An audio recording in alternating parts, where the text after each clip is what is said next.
Hi, this is Julia Chalker, Transition Coordinator for Prosper ISD, and today we're going to be talking about preparing for post-secondary education and training with an emphasis on students that have received either supports through special education or 504 services in high school. I'm going to start with some true or false questions. We will not answer those now, but they should be answered during the presentation. First of all, true or false, you should not disclose a disability when initially applying for admission to a university. Special education services are available in the college setting. If parents are paying for tuition, it's their right to be able to have access to their child's grades and to be able to communicate with faculty. The TSI test determines readiness for college level work. Accommodations received in high school are automatically granted for the SAT and ACT tests. Once accommodations are granted by a school's disability services, it's entirely the instructor's responsibility to ensure they are followed.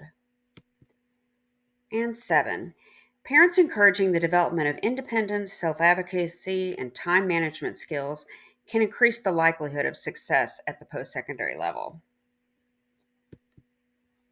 Okay, so first we're going to start by talking about the general differences between the settings of high school and college, just for anyone. And some of these seem very obvious, but high school is mandatory.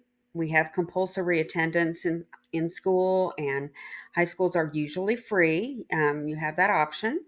College, of course, is voluntary and can be very expensive.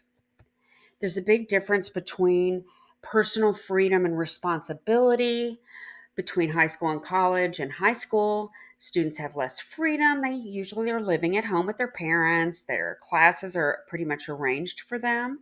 And they're not responsible for knowing what it takes to graduate. That's the role of the school. And they're usually kind of told what to do and corrected if their behavior's out of line. So when you go to college, so much more freedom. Basically, they could be living on their own for the first time. They are able to select and arrange their classes, working with an advisor and working with what schedules are in place and what classes are available, but they have choice in that. And they are expected to know those complex graduation requirements and take responsibility for what they do and don't do. And they have to deal with the consequences for their decisions. As far as the difference in structure in high school and college, high school is, you've got your structured class times. You go to school basically all day. You may spend 6 hours a day, 30 hours a week in class. Usually there's 25, maybe 35 students in a class or less. And usually the classes are all either in one building or um, in buildings that are close together. In college, a lot less structure. Like I said earlier, the student often sets the schedule and they may only spend, 12 to 16 hours in class. And some days they might go in the morning, some evening days they might go in the evening. They might have different schedules on Monday, Wednesday, and Friday, then Tuesday, Thursday. A huge difference is they may have many more classmates in classes. Community colleges are a little bit different, but you go to a university, you might have more than 100 people in your class. And of course, your classes can be spread throughout the campus. As far as the amount of time required for reading and study time, in high school, sometimes students can have minimal study time and then prepare at the very last minute before tests or do projects at the last minute. And they may only have to read the material once or not at all, or just listen in class. They're expected to read content independently, maybe between classes, but a lot of times when they go back, the teacher is going to discuss that and reteach it and even emphasize what is important from the reading. So they're kind of guided in what they need to learn. In college, there's a lot more rigorous demands as far as how much reading and independent work is done. And students may need to study 2 to 3 hours or more outside of class for every hour that they're in class. And that is a huge shift for students. You often will need to review your class notes and text material regularly, especially when you consider that a lot of the tests are cumulative. And you may have assigned reading on your syllabus in college that's never discussed in class, but is still covered on the test. As far as teachers in high school, comparing them to college professors, teachers in high school are commonly will remind about upcoming tests, when something is due, if there's an assignment that they need to do before the next class, and they may tell you if you have incomplete work or remind you that you missed work and you need to make it up. And they're trained to look to see if somebody looks like they need assistance and to ask if everyone understands, approach those who think they might look like they need assistance. And then, as far as attendance, that's closely monitored in high school because you have to be in those chairs 90% of the time to even legally get credit for a class. In college, it's all about the syllabus. Professors expect students to consult that course syllabus to know what the expectations are, what due dates there are, and what the grading guidelines are, in addition to a lot of other details about the semester. If you miss a class, students are expected to get those missed notes and find out what they missed on their own. And that professor's not going to, who missed last week? Let me make sure I give you your makeup work. They expect students to reach out if they need assistance, to initiate that. And as far as attendance, they may not take roll, but they may have attendance requirements. Some professors may not care if you come to class at all, as long as you are getting the material taken care of, taking the tests, and doing okay on projects. However, at some schools, there are requirements where if you miss a certain number of classes, you cannot receive credit. My son, one of my four children that have been in college, two just graduated, he goes to an art related school with that emphasis. And if they miss more than three classes the whole semester, they do not get credit for the class. And it could be because you were in the hospital. It doesn't make any difference. You have to be there present for all those classes, and three is the most that you can miss. And that's, that going in.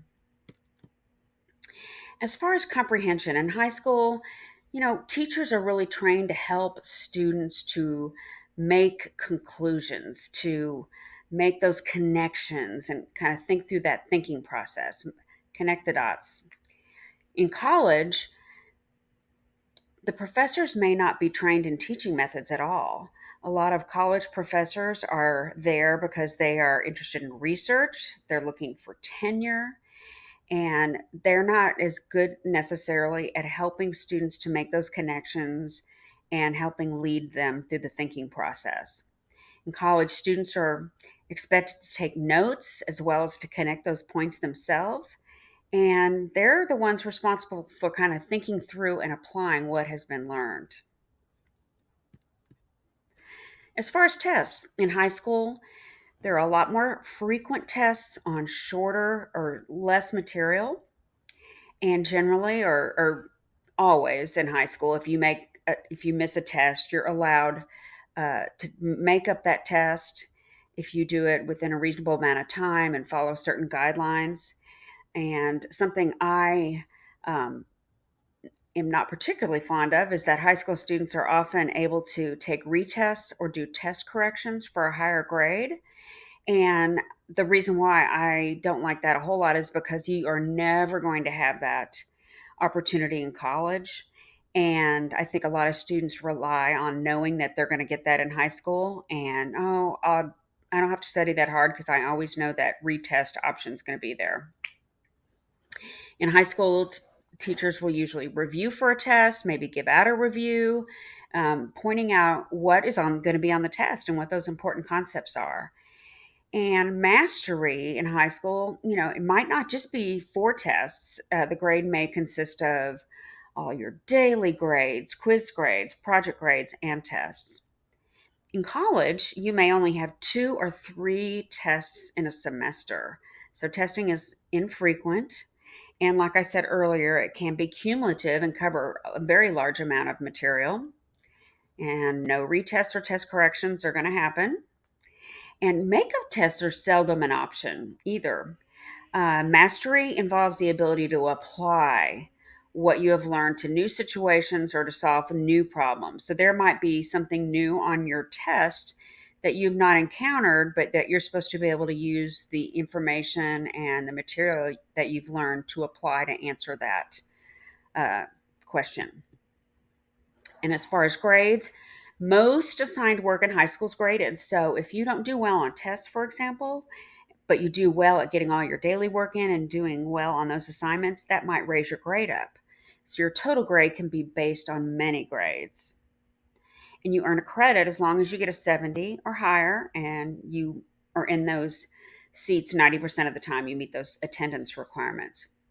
In college, usually those tests and major papers make up most of your grades. So it might just be a very few grades. It could be 3 grades, 4 grades, and you only earn a credit if you meet the standard that the course has set. It's usually a 2.0 or a C. So, those are some general differences between high school and college. Now, let's talk specifically about the differences between high school and college for those that have received support through special education or 504. So, this is a very big concept, the difference between entitlement and eligibility. In high school, students are entitled to services because of the legislation's IDEA and 504 of the Americans with Disabilities Act. Your student may be entitled to a free and appropriate public education. So we have to provide the supports needed in order for your student to be able to be successful. It's about remediation.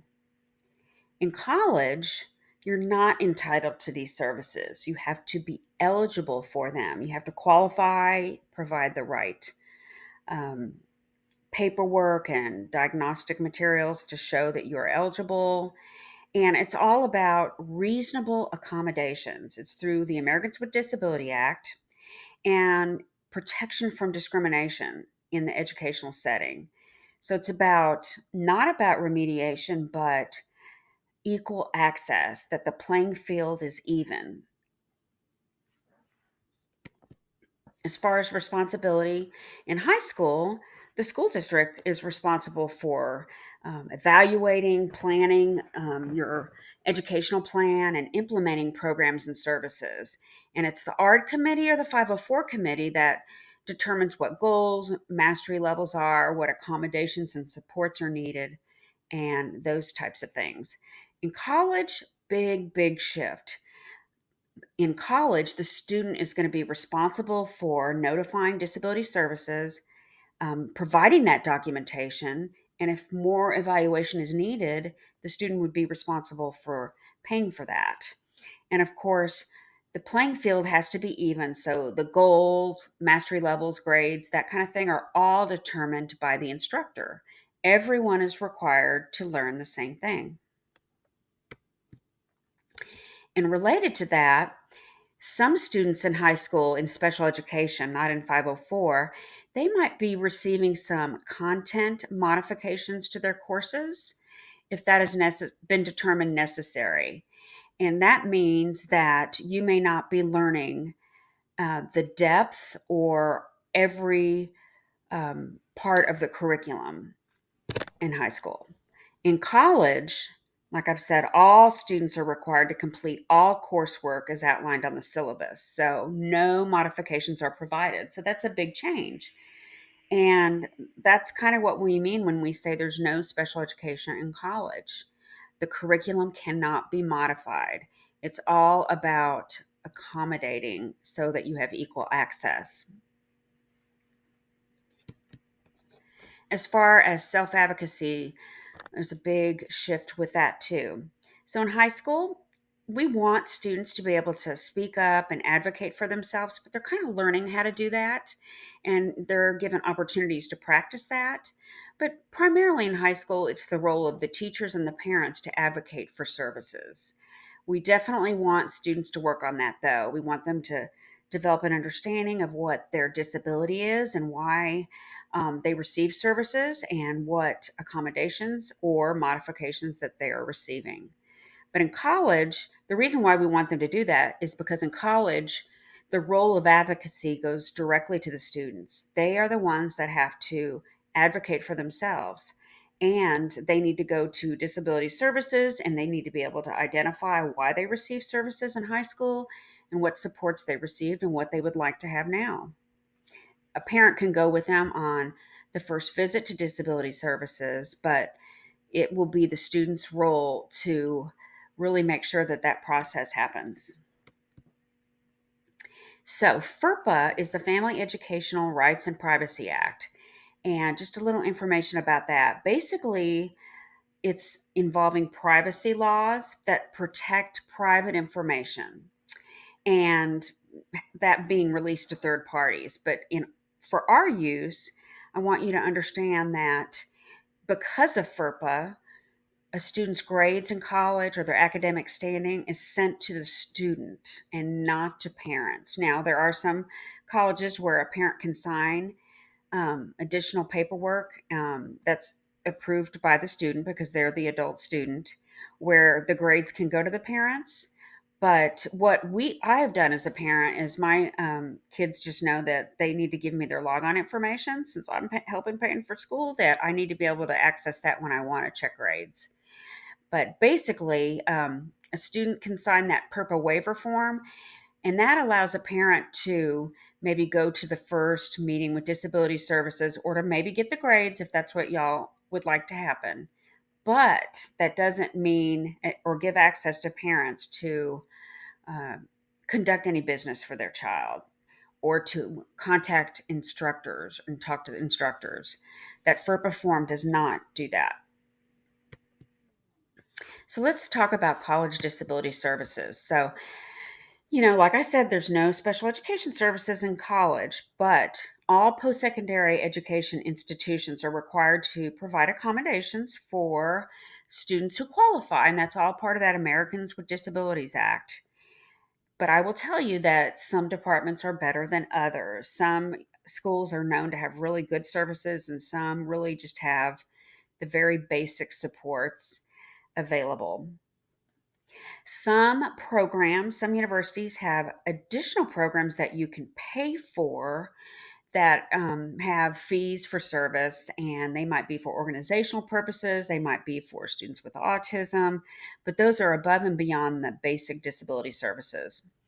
And one other thing I want to note here is a lot of services that would help our students are things that are available on every college are available for every student at the college. For example, Collin College, for example, has tutoring services that are free to anyone.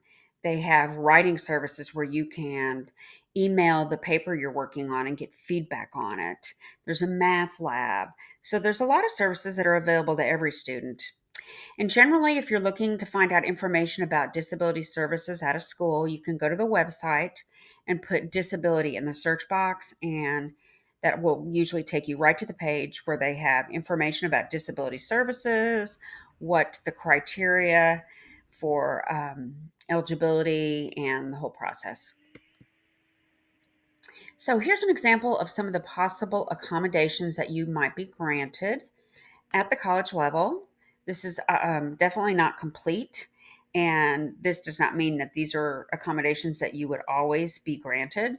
But some examples are extended time on exams, being able to go to a testing center, which is at least supposed to be a less distracting testing area. But I will tell you that my friend that does presentations for me, that is a professor at Collin College, says that often the testing center may not be the less distracting area. If your student is used to being in the classroom, and it might be the more comfortable, less distracting area for them to test. So that's an individual thing to determine. You might have readers or scribes for testing. There's all kinds of adaptive technology. There's pens they have that are helpful for recording and taking notes. There's books in alternative format. There are note taking where you can get a volunteer person in the classroom to take notes for you or to share their notes. Nowadays, most professors share their slide notes and their PowerPoints. So, a lot of times that's something that is helpful to everyone. And then there's going to be specific accommodations for things like hearing impairments and visually impaired. But those are just some examples. Like I said earlier, there are some programs that have some additional support programs. And I just wanted to give you a couple of examples here in Texas. Texas Tech University has a couple of programs. The first one I was going to tell you about is the Technique Center, and that is supplemental academic support that you can pay extra for, um, perhaps for someone that struggles with organization. These are all live links that are on the presentation, and I will connect the slides to the video. But you can go there onto the website and see the different services and the cost. Can be quite expensive, but those are services where you would have a mentor and meet with somebody regularly. A newer program at Texas Tech is CASE, Connections for Academic Success and Employment. And that is for individuals with autism and other developmental disabilities. And that includes all kinds of social supports, organization, groups, having a mentor, all kinds of things to check out. And there's a similar program that is fairly new at the University of North Texas, and it's called Engage, Embracing Neurodivergent Groups in Academic and Gainful Employment. I believe they have just completed their first year and they are booked up until next year. So if it's something that someone is interested in, I would definitely recommend checking it out as early as possible. And one thing I found out recently that's exciting is that Texas Workforce Solutions, and we're going to talk a little bit about them and later in slides. They pay, or they can pay for 100% of the charges for Engage. You can also do private pay, but I don't know why you would do that if you could get that paid for. So that is exciting to know. So those are just some examples of additional services and support programs. So, when is the appropriate time to disclose that you have a disability? And how does that work with the whole application process? So, typically, you're not going to disclose that you have a disability when you're making your application to schools. There's really not a place on the application that asks that. Now, an exception to this might be if you have irregularities on your record where it might be helpful in getting accepted. So, an example of that might be your student did not get diagnosed or um, evaluated to where they received some services in high school till their junior year. And because of that, the grades, their ninth and 10th grade, were a lot lower. So this might be an example of where you could show that having a disability affected the GPA, but now that you have accommodations, your GPA went up as you got older. So that might be an example of when you might share that. It's illegal for a college to ask about a disability, like I said, but I will say that after you are accepted, I would contact disability services as soon as possible to start that process. But definitely check out those disability services before even making application. So, the documentation of disability is going to vary by university, but students are responsible for providing that documentation.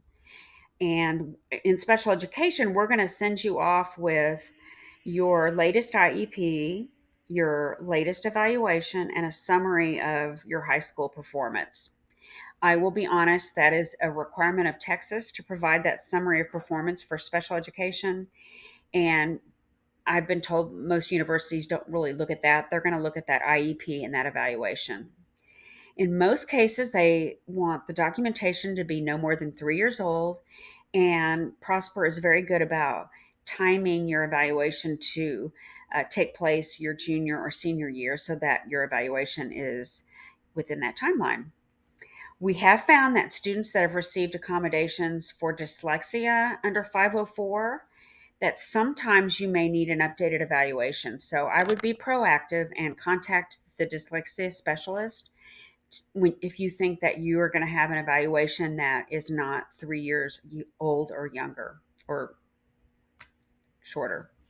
So if the college does require different information, again, the cost of providing that documentation is going to be the responsibility of the student. A big change from high school. So the intake process for getting accommodations through disability services, it's going to vary from school to school, but in general, this is kind of how it works. Generally, you're going to apply for services, and a lot of those applications are online. Then they have some type of intake process or meeting, and that might be in person.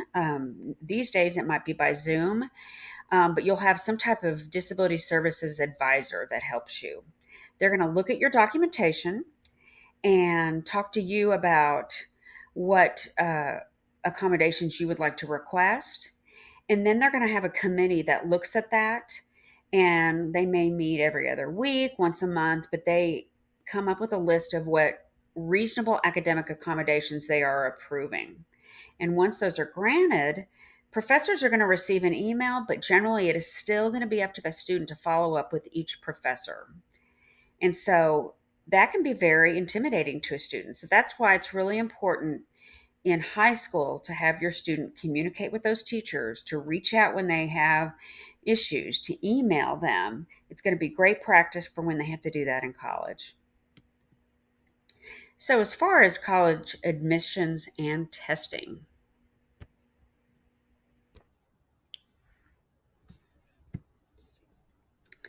college admission requirements are going to vary by school, but generally, 2 year community college have what they call open enrollment policies. So, they're not going to look at your how well you did in high school as far as your rank and your GPA.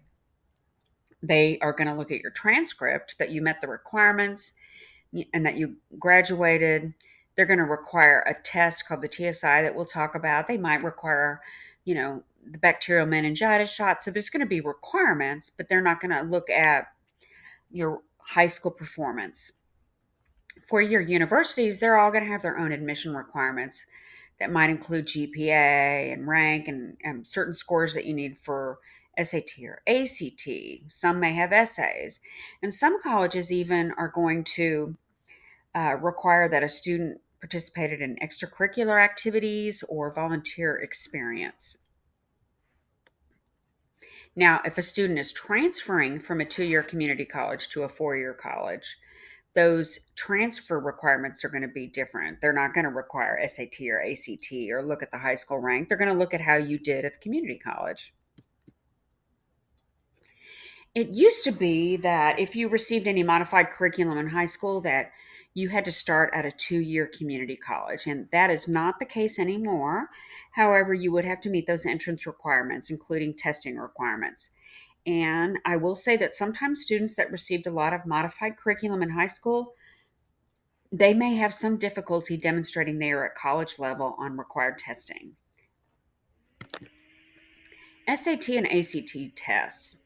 So I'm going to talk about these, but I do know that because of the pandemic, there have been SAT and ACT tests waived by colleges, and my understanding is that they're going to be waived again for the next year.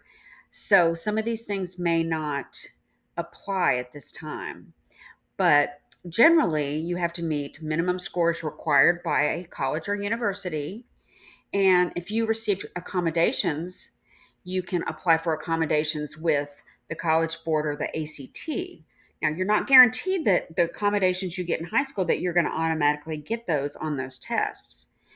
Some typical ones that you might get might be a small group testing, extra time on the test, and even having your test read to you, but it is all going to be based on your disability and your testing. And just remember, like I said, that if you're starting at a 2 year community college or a technical program or doing a certification program, that you're not required to take the SAT or the ACT test. You certainly can, but you won't even need it if you transfer to a four-year university. So, if you would like to request accommodations for any of those tests, you can submit it, like I said, but it's not guaranteed that you will get the ones you use at school. And our students that are receiving support through 504, we have found that sometimes they will be required to submit additional documentation to support their learning disability, such as dyslexia. And typically, what the SAT and ACT tests folks are looking at, they're going to look at, your cognitive and achievement tests. They might look at evaluations from medical or psychiatric providers or neurological evaluation, whatever is related to that disability.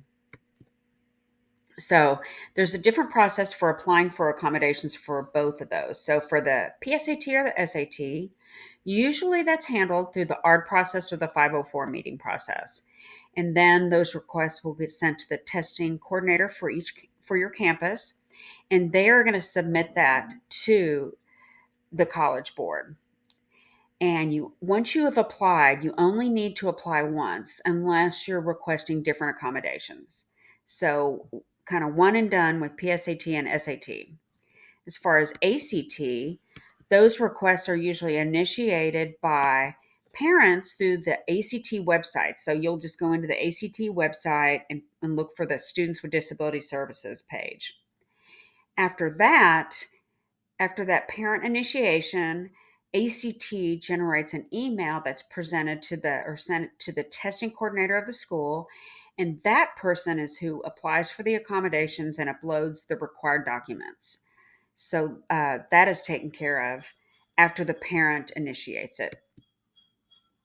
And once you apply for accommodations for the ACT, you still have to do it again every time you test.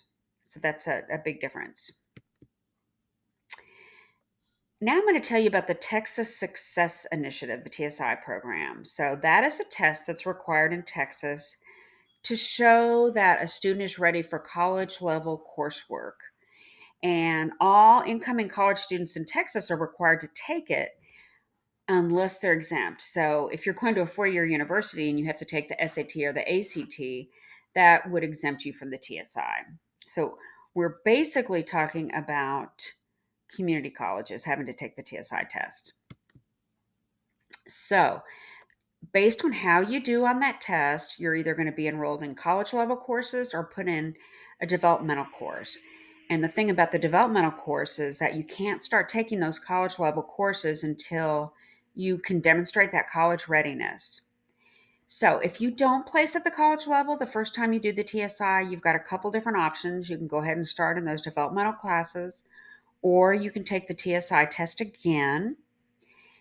If a student doesn't score high enough to be in a developmental class, it's actually recommended that instead of taking the TSI, that you consider a TSI boot camp that they do, or maybe even consider a program that doesn't require the TSI, at least to start with. And that would be like a certificate program or an occupational skills award.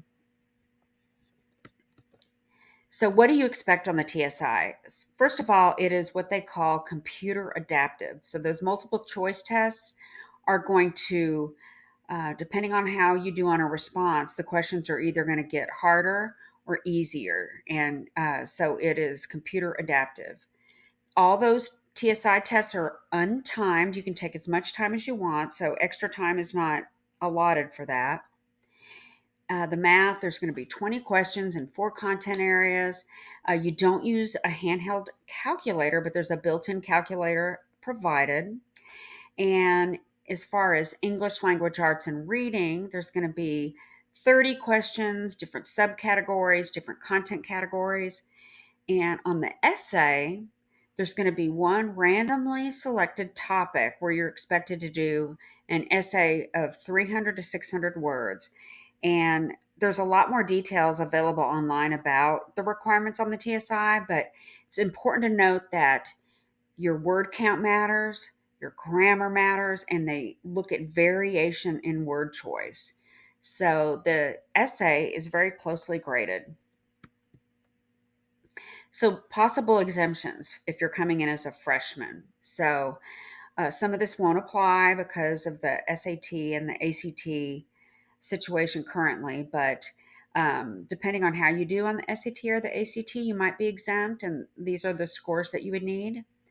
And just note that even if you are exempt from the TSI, you still may need to take some placement tests so they can determine where to put you, for example, what level of math. And if you're taking workforce classes only or those certification programs like I was talking about, the TSI is not required. You are required to do a TSI pre assessment activity before you take it. And it's just going to kind of explain what the TSI is. It'll give you some practice questions. It'll talk about those developmental classes that might have to take if you not show to be college ready. And you have to have a certificate that you did all these pre assessment activities in order to take the TSI. So basically, to take the TSI, you have to make your application to Colin. They give you a student wide ID. And once you have that ID number, you can register to take that TSI test. And the TSI test, they actually have online versions that you can do. And my understanding is that they will be offering it at some point in the year at the high school. Lots of different ways to prepare for the TSI listed here. There's practice apps, there's tutorials showing you how to use those in test tools such as the highlighter and the built in calculator. And like I said, you can always go and take the test through the testing center once you submit that application to Colin. But these are some really good ways to prepare and be familiar with what the TSI test will be about. Okay, now we're going to talk about different post secondary options. So, I am a huge advocate of starting at a community college for so many reasons. I mean, they're close to home. Obviously, they are very low cost. Colin is very, very inexpensive. That open enrollment piece where they don't look at your rank and your GPA, and you're going to have a lot more support in general in getting used to college and transitioning to college. Smaller classes. If a student doesn't know what they want to do or major in, it's a great way to get your core classes done and a way to check out different career paths. We are so blessed to have Collin College. It's one of the best community colleges in the nation. Their professors, every year they seem to have someone that has won one of the prestigious professor awards for the United States. So we're just really lucky to have Collin College in our area. Certification programs are another option. They have them in so many different fields, and they might be things that you could take at the community college, but also through a community college's continuing education or workforce program, and even through online learning. For example, Collin College's continuing ed has a couple years ago, it was 70 industry recognized certificate series. They may have many more than that now. And they are in areas from information technology, business management, finance, healthcare, creative industries, service, hospitality, just a plethora of different certificates that you can investigate at Collin. Another option for students to consider, and I think often this is overlooked, are the trade and technical vocational programs. So instead of receiving a more generalized education, these programs allow students to go straight to their areas of interest, to specific classes to prepare them for that particular job. So vocational programs they are available at a community college, but there's also the option of training at technical institutes or trade programs. And I know these private trade programs can be very good, but they can also be very expensive. So I always advise students to check out the community college programs. They're going to have the same type of accreditation and testing at a fraction of the cost, and it can often be the difference between having loans to pay back or not.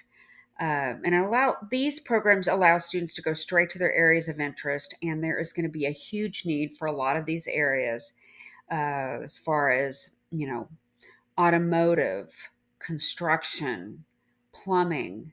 There's so many of these areas, welding, electrical, that we are going to have a shortage of, and we're going to be paying for that shortage. I like to think back about our huge winter storm last year and how hard it was for folks to find plumbers. There were plumbers coming in from all over the United States. And that's just an example of a vocational trade area where uh, you can make good money and be able to go to school and go straight to that area of interest and do very well. I love to tell folks about the wonderful new Collin College Technical Campus that is located on 121 near Exchange. It's been open for 1 year, and they have training available for students that are wanting to go into automotive, construction, healthcare, and all different types of technology, manufacturing, and they have more than a dozen new trade programs.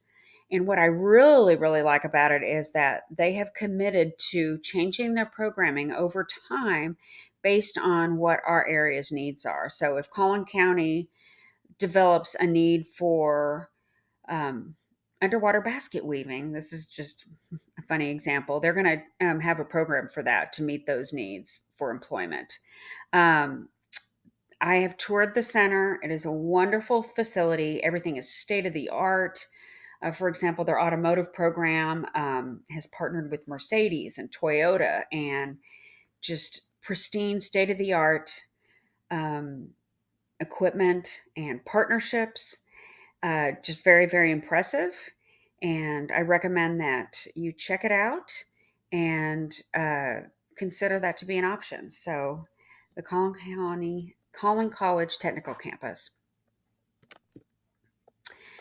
Another type of program for college that I wanted to be sure to include is that there are colleges and universities and community colleges that have inclusive programs for students with more significant needs that have intellectual disabilities.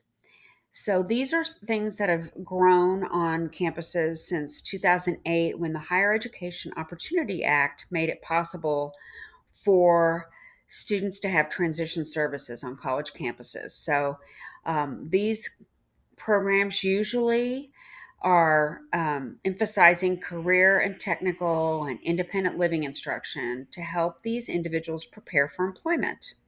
So now there's over 250 programs in the United States.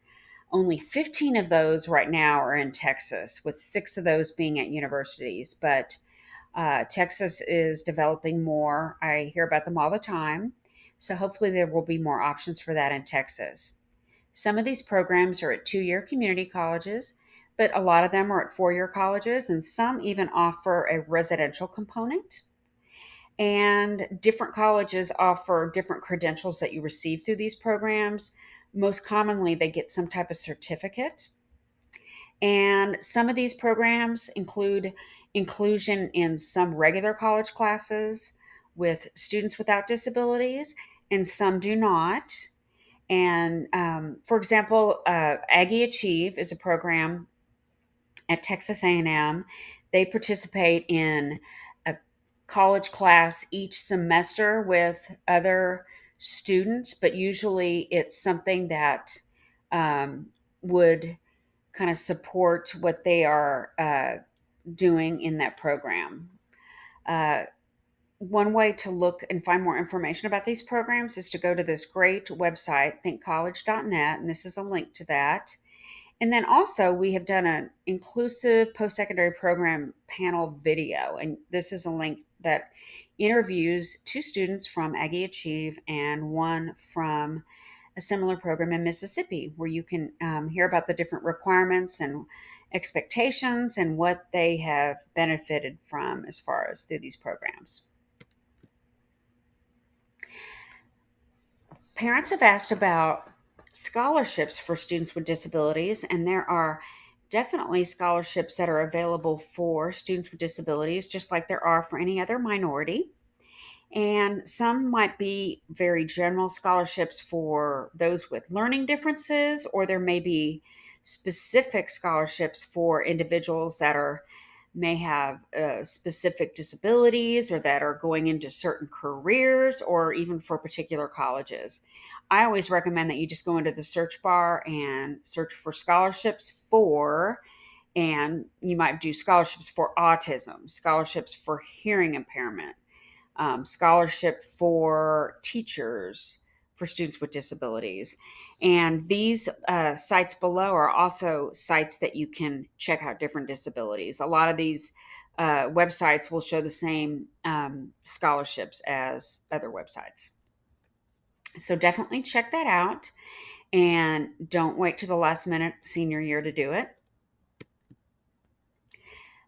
Texas Workforce Solutions. I wanted to make sure everyone was aware of TWS. So, TWS is the vocational rehabilitation arm of Texas Workforce Commission. Texas Workforce Commission is the arm that helps individuals obtain employment and deals with unemployment. And TWS is going to help individuals with disabilities be more independent and prepare for a career. So, some of the things that TWS might provide, services they might provide to a high school student, might be just counseling and guidance, exploring careers, how to be ready to get a career, to get a job, might be helping get their first job, might be different work, non paid or internship work experiences in the summer, college readiness assistance. They have summer internship programs, and all of the services that are provided is all going to be dependent on what an individual's needs are. So, Texas Workforce Solution can help students that receive special education services or 504. So I would recommend that you reach out to the vocational rehabilitation counselor for more information or to make application. Terry Hartzell is our counselor, and this is her contact information.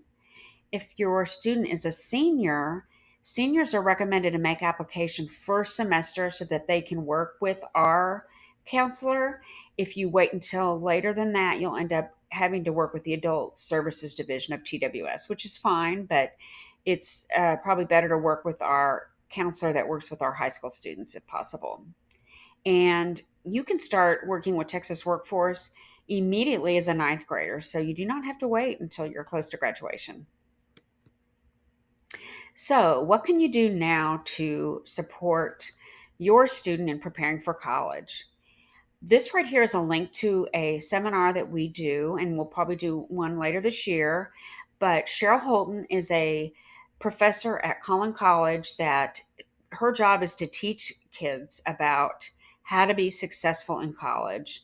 And I love this presentation because she has, gained so much experience through working with students over the years. And she talks about what professors expect students to be able to do and how parents can help them strengthen these skills now in preparing for college. So I recommend that you check out this presentation. These are links to some useful resources. This first one is college readiness checklist. So this looks at different areas that are critical for success in college. And you might be surprised about some of these that a student needs to be able to write a paper of 10 organized pages with two sources. They need to have a system for preparing for tests. They need to be able to read a great deal amount of pages in a week. Do you can you diagnose? Can you describe your diagnosis and what accommodations you got? Can you track your assignments? All these different things. So you can use this tool as something to help identify what you need to work on to be prepared for college. The Big Changes app is a neat app that you can download that helps you to look at different careers and the differences between community college and college. It's free in the App Store, and that's something to check out. And then this is a questionnaire that we use with our seniors. that you can use to help identify what areas need to be focused on. So, how prepared does your son or daughter feel as far as being ready for college? How prepared do they feel in being able to advocate for themselves? How much do they know about their accommodations and how they can budget money and understand, the financial considerations of college, the skills for social skills, family support. So it's just a really good tool to help you identify what you might need to be looking at in making sure you are ready for college. Wanted to tell you about a great tool that we have on both of our campuses, and that is our Alicia Scholes, our wonderful Collin college and career counselor. And she is available at both campuses. She's at Prosper High School on Mondays and Wednesdays, and at Rock Hill Tuesdays and Thursdays. And she alternates between high schools on Fridays. And Alicia can help with so many things, whether it's helping with dual credit for students that are taking those dual credit classes, but she can help with the application for Collin. She can help you with the whole disability services, but she can also help advise you on applying to four-year colleges and looking into pre-transfer agreements at Collin. She knows all about the TSI test and she can advise you on all those things. So she is a great resource that you should consider using.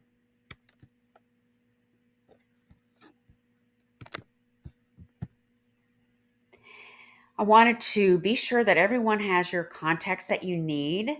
If you need any assistance with anything, your contacts for 504 is going to be your child's assistant principal, and these links go to those.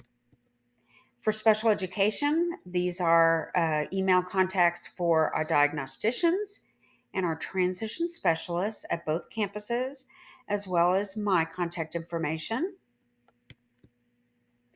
Counseling departments, those contacts are listed here through these links.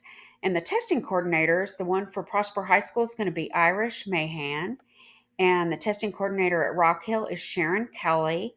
And they are the ones that can assist you with those accommodation applications for the college admissions tests.